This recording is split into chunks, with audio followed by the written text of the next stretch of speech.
Attendez, je vérifie juste que... Ouais, ok, bon, ça a l'air de s'enregistrer. Ok, ok. Donc là, vous êtes d'accord que cette boucle-là me dessine ici ces deux rectangles. Donc ce qu'on avait fait, l'opération qu'on avait faite, c'était de dire, bah, ok, donc ça me dessine une ligne de rectangle. Je vais positionner ça ici, hop, à l'intérieur d'accolade, et je vais contrôler donc ce bloc de code-là, je vais le contrôler par une autre boucle for, d'accord? Pour répéter ce motif-là, ici ce motif-là, je vais le répéter sur la hauteur de mon canvas. Donc je vais écrire pour un Y qui varie, pareil, de 0 jusqu'à 8, et par pas ici de hauteur. D'accord? Donc là, je raisonne vraiment maintenant avec des variables, hein. Et je vais intégrer donc hauteur et intégrer ici. Et au lieu de me positionner maintenant en 0, ben, je vais me positionner en Y. D'accord? Et donc là, voilà. Donc j'ai mon axe ici, ou en tout cas mon dessin, qui se remplit donc de 2 fois 2 cases, 4 cases. Et l'avantage de faire ça, c'est que maintenant je dis, par exemple, si je veux 10 cases et 4 cases sur Y, tout bêtement, vous voyez que c'est assez pratique en fait de raisonner comme ça en nombre de cases plutôt qu'en largeur et hauteur de cases. D'accord? Donc là, je compte bien, j'en ai bien 4 et là, j'en ai bien 10. D'accord? Donc le cas particulier là qu'on a vu avec Vera Molnar, c'est le cas où la résolution en X est égale à la résolution en Y. D'accord? Donc là, je quadrille mon canvas avec plusieurs cellules. D'accord? Donc là, l'air de rien, il y a 100 rectangles qui sont dessinés, 10 x 10. D'accord? Donc ça, c'est pas mal. Donc on a déjà un petit peu, je dirais, la trame de fond un petit peu qui va nous permettre de réaliser ça. Et voilà. Donc là, on dessine simplement un rectangle. Donc c'est pas mal parce que ça symbolise un petit peu finalement la cellule, hein.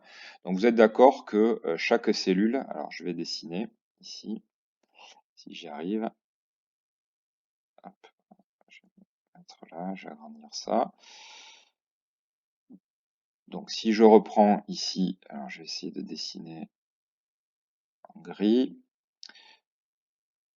Dessiner peut-être comme ça. Dessiner. Donc on a. Non, pardon.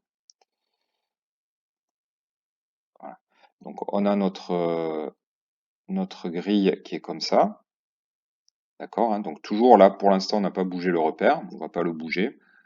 Je vous montrerai peut-être tout à l'heure si on peut. Et donc j'ai là, par exemple, je vais prendre avec résolution de x égale 4 et résolution de y égale 4. Voilà, donc on a cette grille.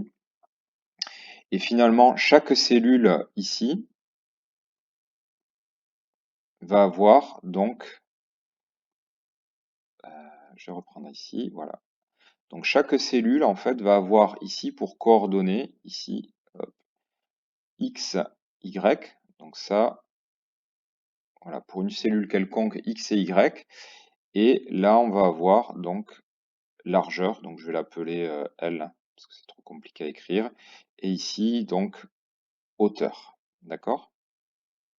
Donc ça, c'est ce qui caractérise un petit peu notre grille. On a des cellules en fait qui ont une largeur donc qui est paramétrée par la variable largeur, une hauteur qui est paramétrée par la variable hauteur, et la boucle nous fait dessiner ici à chaque fois à partir de xy. D'accord? Donc c'est quand on dessine un motif, eh bien on a bien xy, largeur hauteur. D'accord? Donc ça, on va l'utiliser. Dans un premier temps, on va dessiner notre premier motif ici, et on va dessiner peut-être cette diagonale. D'accord? Donc je vais, hop, on va repartir d'ici, et on va ici dessiner peut-être cette première diagonale. Donc on va dessiner une ligne en fait, d'accord? Et cette ligne, vous vous souvenez de la commande ligne, en fait, c'est une commande qui prend 4 paramètres. Donc le xy du premier point, ici, et le xy du deuxième point. Alors, quelles sont les coordonnées ici de ce deuxième point? Ben, ça va être donc x, c'est vraiment pas évident, x plus L, d'accord, et y plus H, d'accord. Donc, par rapport à ce point, ben, on s'est décalé de la largeur en X, puis on s'est décalé de la hauteur en Y. Donc, on va tracer ici ce premier élément, d'accord. Alors, je reviens ici. Donc, je vais mettre en commentaire pour l'instant le dessin du rectangle. Et alors, hein, je sors au fur et à mesure si vous voulez regarder le code. Et donc, je vais ici tracer ma ligne qui part de XY et je vais lui faire rejoindre donc X plus largeur et Y plus hauteur. Donc là, si je lance ça, voilà. Alors, qu'est-ce qui se passe? Vous voyez qu'on a ici une suite de lignes. Pourquoi? Parce que à chaque fois qu'on va dessiner ici, on va dessiner des lignes comme ça. Dans chaque cellule, pour chaque cellule, on dessine des lignes comme ça. D'accord? Donc ça, c'est pas mal. C'est bien le résultat escompté. Alors, on va s'occuper maintenant de dessiner la diagonale opposée. Donc, on va essayer de dessiner, par exemple, cette ligne-là. Alors, pour l'instant, on va la dessiner systématiquement. Je vais prendre une autre couleur. Je vais la dessiner, par exemple, en bleu. Et donc, on va dessiner ici cette diagonale. Donc, on va dessiner des croix pour l'instant. On va pas séparer les cas. On va dessiner des croix à l'intérieur de nos cellules. Donc, quelle est la coordonnée de ce point? Par rapport à xy, je me suis déplacé donc, de largeur, donc x plus L. Par contre, je suis resté à la même hauteur. Je ne me suis pas déplacé par rapport à ce point-là. Ok. Quelles sont les coordonnées de ce point? C'est x. Je ne me suis pas déplacé sur l'axe des x. Hop, x. Par contre, je me suis déplacé de hauteur. Donc y, hop, plus hauteur. Ok. Donc je reviens là. Et c'est ce que je vais dessiner. Donc je vais dessiner donc x plus largeur y. Hein. Donc ça, c'est bien ce que j'ai ici. X plus largeur y. Et je reviens ici. Donc je vais aller jusqu'à x et y plus hauteur. D'accord? Donc c'est bien ce que j'ai écrit ici. Donc ce point-là, c'est x, y plus hauteur. Donc là, je devrais voir apparaître ici des croix. Donc on regarde, ok, cool. Donc j'ai ici une espèce de, voilà, des croix qui s'enchaînent. Donc du coup, en fait, ça fait, du fait que les cases se touchent, eh bien, ça fait des petits losanges. D'accord? Alors, ce qu'on va faire ici, je vais vous montrer une nouvelle commande en fait. Je vais expliquer pourquoi. Remarque, je suis en train de réfléchir.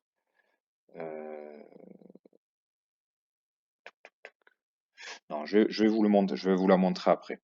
Donc là, ce qu'on aimerait écrire finalement, c'est qu'on aimerait choisir au hasard pour chaque cellule, ici, soit l'un, soit l'autre des motifs. D'accord? Donc soit on aimerait tracer cette première diagonale comme ça. Là, peut-être qu'on aimerait tracer que celle-là, ensuite celle-là, ensuite celle-là, et ainsi de suite. Donc ça, on aimerait écrire ici quelque chose comme si le nombre aléatoire qui a été tiré vaut 0, on dessine ça. Sinon, si le nombre aléatoire qui est tiré vaut 1, on dessine ça. Donc là, on va utiliser, donc vous voyez, on est à l'intérieur d'un bloc de code et à l'intérieur d'une double boucle imbriquée. On va utiliser en fait un if. On a le droit. Et on va ici donc écrire quelque chose. Alors je l'écris, on va dire de manière naïve. Je vais l'écrire comme ça peut-être. Hop. Alors je vais l'appeler le nombre aléatoire, je vais l'appeler R. Voilà, on va l'appeler R. Donc si R vaut 0, eh bien, je vais effectuer cette opération. Sinon, si le nombre aléatoire que j'ai tiré vaut 1, je vais utiliser cette opération. D'accord? Donc là, vous voyez qu'on refait ce qu'on avait fait avec la structure de contrôle if, à savoir que là, on ne va pas dessiner systématiquement une ligne, enfin les deux lignes, mais on va plutôt dessiner les lignes en fonction donc de ce paramètre R, d'accord, qu'on n'a pas créé. Donc ce qu'on va faire, c'est qu'on va créer ici la variable R, qui va nous servir, donc on va l'initialiser à 0, d'accord. Donc ça, c'est variable qui nous sert pour stocker les nombres aléatoires, pour stocker un nombre aléatoire. D'accord? Donc là, pour l'instant, il vaut 0. Donc si je lance ça, ben, vous voyez que ici, comme R vaut 0, ben, il passe systématiquement dans ce bloc. D'accord? Donc la diagonale opposée est complètement ignorée. Donc, si je positionne à 1 ici, ok, j'ai l'autre sens. Donc ça fonctionne bien. Donc maintenant, le jeu, ça va être de sélectionner à l'intérieur de la boucle, donc pendant qu'on est en train de dessiner une cellule, de sélectionner ce nombre au hasard. Et pour cela, eh bien, on va écrire quelque chose. On va utiliser la fonction qu'on avait vue, qui est random, de 0. Alors, je me souviens plus, on va l'écrire comme ça, 0,2. D'accord? Et alors, c'est là où je me souviens plus. Je vais voir. Donc ça, random 0,2, vous vous souvenez, ça prend une valeur aléatoire, mais un nombre à virgule, entre 0 et 2. Mais 2 n'est pas inclus dans le tirage aléatoire. Donc nous, ce qu'on va faire, alors c'est là où j'ai un doute, bon, je vais l'écrire comme ça. On va prendre juste la partie entière, en fait, de ce résultat. D'accord? Donc ça veut dire que si random, ici, tire par exemple la valeur 0.7, ben, on prend juste le 0. D'accord? Si la valeur c'est 1.4, on va juste prendre 1. D'accord? Et ça va correspondre ici à notre test. D'accord? Alors je vais essayer ça. J'ai un doute sur cette écriture. Non, ça fonctionne. Donc vous le voyez un petit peu en décalé, donc ça va pas très vite ici, mais moi ça va très très vite. Pourquoi? Ben, parce que chaque fois qu'il redessine en fait la grille, ben, il va choisir des valeurs aléatoires qui sont pas forcément les mêmes que le dessin précédent. D'accord? Donc on va avoir comme ça une espèce d'oscillation. J'essaie de faire. Ah, il me manque un truc. Alors, si tu veux, tu peux mettre le micro pour m'expliquer où est-ce que tu es perdu.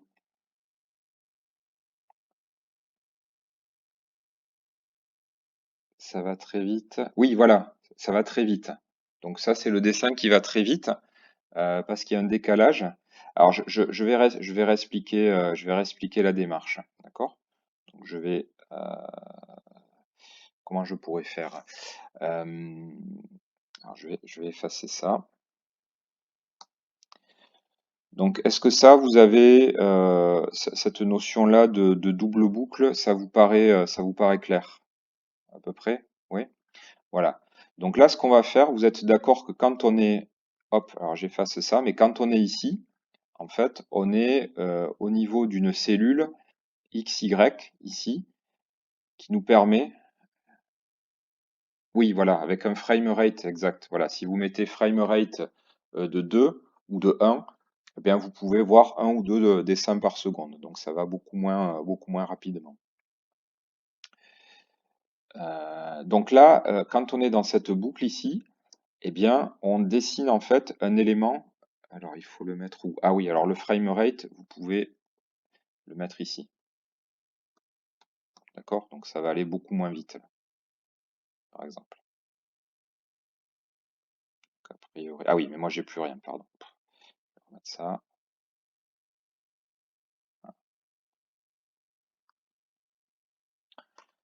Donc là, framerate, voilà, ça vous permet, hein, cette instruction elle vous permet de dire, bah, ça, ce bloc de code-là, enfin, en tout cas, le gestionnaire draw, on l'effectue qu'une fois par seconde. D'accord? Donc, une fois par seconde, ce qu'on fait, c'est qu'on dessine le fond gris. Et ici, donc, on va dessiner notre grille de motifs. Donc, nos motifs, ils sont ici. Et j'ai scindé en deux cas. Donc, j'ai scindé en deux cas par cette variable aléatoire 0 que je tire au hasard ici. D'accord? Donc, si la valeur qui est tirée vaut 0, je dessine une première diagonale dans ce sens. D'accord? Si le nombre tiré aléatoire vaut 1, je dessine la diagonale dans l'autre sens. Mais ça, il le fait pour chaque cellule, d'accord? À chaque fois qu'il va dessiner, donc tout à l'heure on dessinait systématiquement un rectangle, là à chaque fois, on va choisir aléatoirement un nombre entre soit 0, soit 1, et en fonction de ce résultat, eh bien, on dessine soit une diagonale comme ça, soit une diagonale comme ça. D'accord?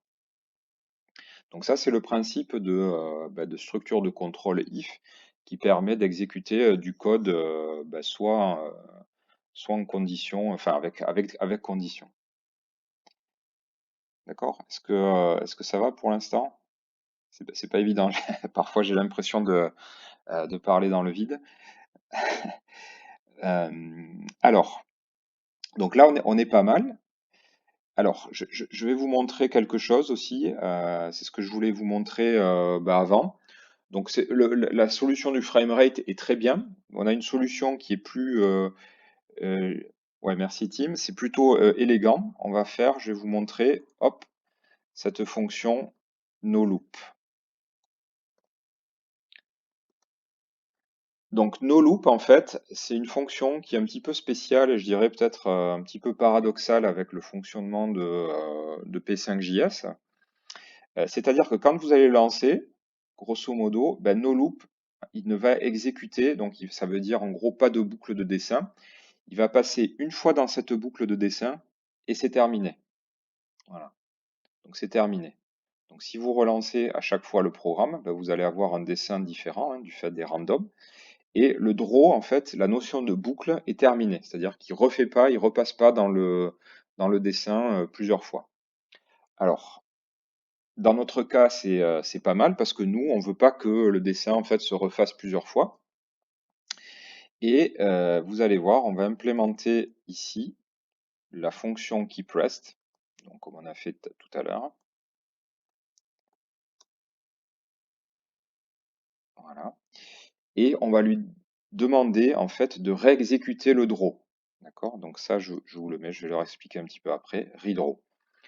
Donc ça, qu'est-ce que ça veut dire? Ça veut dire que quand on appuie sur une touche du clavier, n'importe laquelle, il va réexécuter un coup la fonction draw. D'accord? Donc là, hop, si je relance et si j'appuie sur une touche du clavier, donc vous êtes en no loop, donc la boucle de dessin ne s'effectue plus par cette instruction. Et dans le keepRest, vous pouvez demander à P5JS en fait de réexécuter, donc c'est vous qui contrôlez un petit peu la boucle de dessin par l'appui des touches sur le clavier. D'accord? Donc là, je refais des dessins à chaque fois que j'appuie sur une touche du clavier. Oui, vous êtes obligé de mettre le no loop. Si vous ne le mettez pas, en fait, là, si je ne fais pas ça, il va continuer de faire plein de dessins. Il continue de faire sa boucle de dessin. D'accord? Voilà. Donc là, si je mets no loop, ça veut lui dire, ça dit, OK, fais un dessin une fois. OK, on a terminé le programme. Mais par contre, quand j'appuie sur la touche du clavier, je lui demande de redessiner un coup. Et donc, comme il redessine, il va choisir des valeurs aléatoires. Vous vous souvenez de cette notion d'aléatoire, c'est-à-dire des valeurs en fait qui n'ont rien à voir avec ce qui était les valeurs qui avaient été tirées précédemment. D'accord? Donc, ce qui vous permet de redessiner, si vous voulez, un dessin avec un même principe graphique, c'est-à-dire une grille où on dessine deux diagonales en fonction d'un dé qu'on tire au hasard entre 0 et 1. D'accord? Donc on ne va pas s'arrêter en si bon chemin, on y est presque. Donc vous voyez, on a ces deux diagonales, donc on reconnaît parfois ce pattern là de V ici qui apparaît. Donc on le voit apparaître plusieurs fois. Et donc il nous manque en fait les deux lignes verticales. Et donc, comment on va faire les deux lignes verticales? Eh bien, on va étendre un peu notre tirage aléatoire, c'est-à-dire qu'on va non plus aller de 0 à 2, mais on va aller de 0 à 4, ce qui va nous permettre en fait de positionner la variable soit à 0, soit à 1, soit à 2, soit à 3.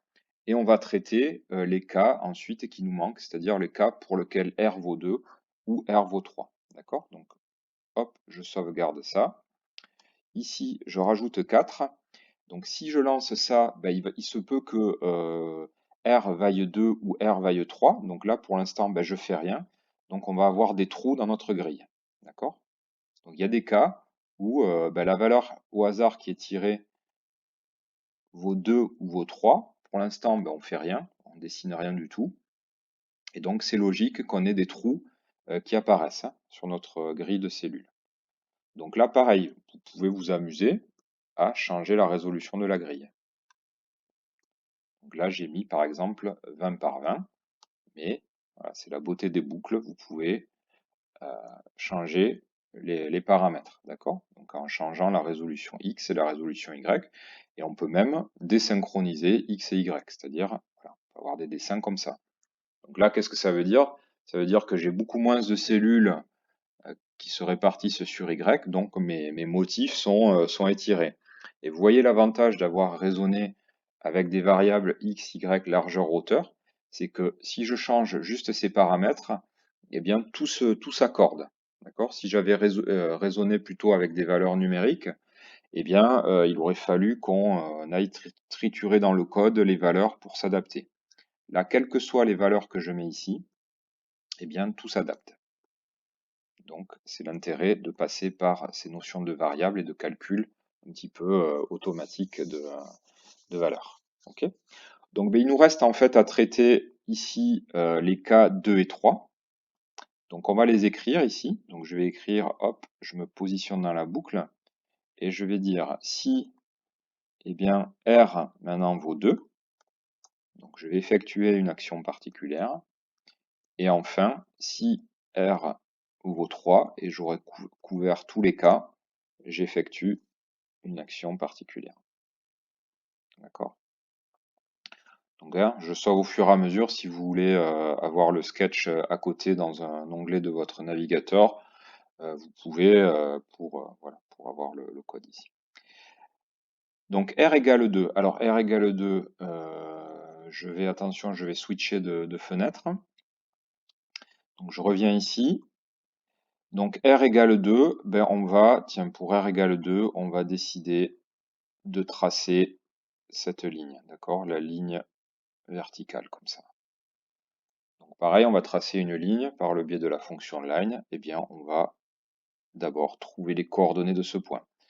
Donc là, je suis 1. Donc là, je raisonne en cas général. Je suis ici x, y. Qu'est-ce que j'ai fait? X, y. Donc là, où est-ce que je suis? Ben, je suis en x plus la demi-largeur. Je suis au milieu de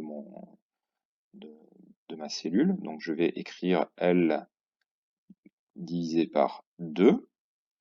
Et par contre, ben, je n'ai pas changé de hauteur, donc je suis toujours en Y. D'accord? Voilà. Par rapport à là, x plus L, c'est là, donc la moitié, c'est x plus L, mais divisé par 2. Donc ce point-là, ben, il a le même x que celui-ci, donc je suis en x plus L divisé par 2. Et par contre, ben, je suis passé à y plus ben, la hauteur, donc plus h. D'accord? Donc là, je suis bien en x plus L divisé par 2. Et par contre, là, je me déplace de la hauteur. Donc je reviens dans mon code. On y va. Donc je vais faire un line donc, de x plus, j'ai dit plus, donc largeur divisé par 2, y. Donc ça correspond bien ici à ce que j'ai écrit là, ici. Voilà. Et donc, je bouge pas de x, largeur divisé par 2. Par contre, le y, eh bien, je me suis déplacé de hauteur.